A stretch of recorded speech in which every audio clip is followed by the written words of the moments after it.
Welcome to this deep dive into a fascinating corner of the mathematical landscape, specifically, well, the online encyclopedia of integer sequences. Great to be digging into this. Today we're unpacking OEIS sequence A00210. Ah, yes, A0000210. A really elegant sequence, and it's a fantastic example, I think, of how a definition that seems quite simple can actually lead to some really intricate mathematical connections. Absolutely. So for, number theory students maybe just getting started with the OEIS, this sequence, A000210, it offers a pretty clear entry point into some quite profound ideas. Right. So this sequence, A000210, just to lay it out, it's generated by taking the floor of n multiplied by E1. And E, of course, is Euler's number, about 2.71828. So E1 is roughly 1.71828. That's the one. So you plug in N1, N2, N3, and so on, and you get the sequence 1, 3, 5, 6, 8, 10, 12, 13, 15, 17, 18, 20, and it keeps going. Right. For students exploring the OEIS, as you said, this isn't just a list of numbers, it's kind of a doorway, isn't it, into Beatty sequences. What's so special about generating numbers this way? Well, what's really fascinating is that this very straightforward rule, just taking the floor, the integer part, of multiples of an irrational number that's greater than one gate, it consistently produces sequences that have this surprising structure. Okay.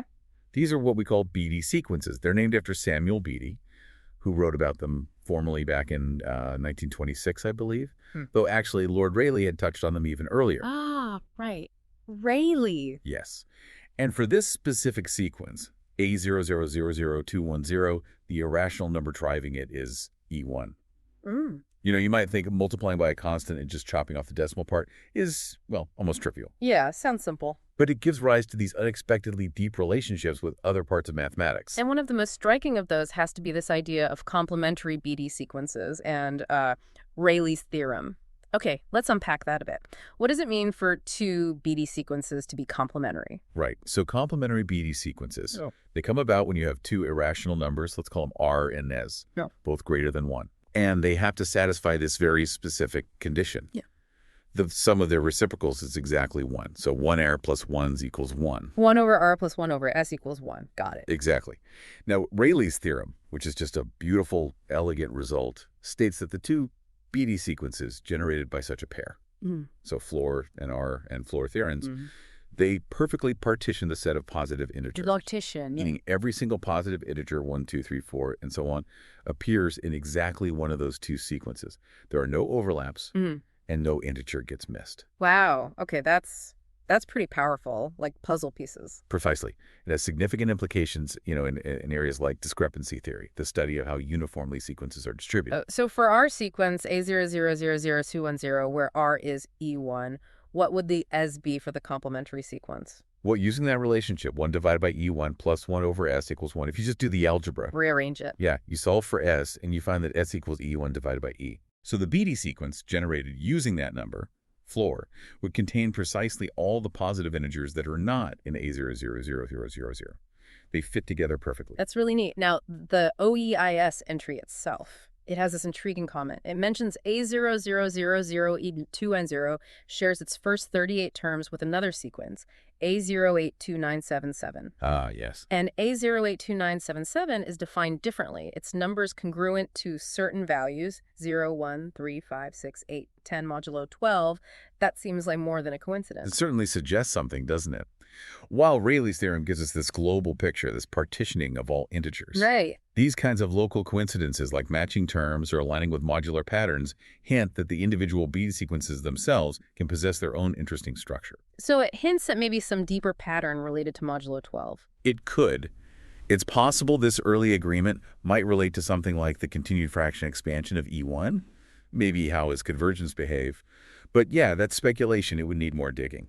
It's just a lovely reminder that these sequences, born from a simple operation, can intersect with number theory in surprising ways, like modular arithmetic. And speaking of connections, the Wikipedia entry on Beatty sequences mentions something called Sturmian sequences. What's the link there? Ah, Sturmian sequences. Yeah. Right. So if you take a Beatty sequence like our A000000, and you look at the differences between consecutive terms. So A2, A1, A3, A2, and so on. Exactly. That sequence of differences actually forms what's called a characteristic Sturmian word or sequence. Think of it as an infinite binary string, just zeros and ones, or in this case, maybe two integer values, depending on the irrational number. Okay. That has the lowest possible complexity. It has a minimal number of distinct factors or subpatterns for its length. It's a bridge between number theory, the Beatty sequence itself, and combinatorics on words, the study of patterns in strings.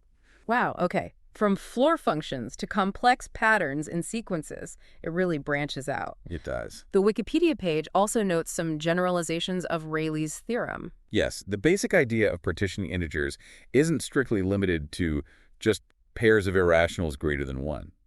You can extend it, for example, to positive real numbers, maybe not irrational, or include negative integers. How does that work? The formulations might change slightly, perhaps involving ceiling functions rounding up instead of down, but there's a fundamental limit established by Espensky's theorem. Espensky? Yes.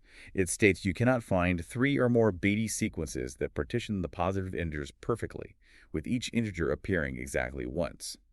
So Rayleigh's theorem for pairs is quite special. I see. So 2's company, 3's a crowd in terms of partitioning integers this way. You could say that, yeah.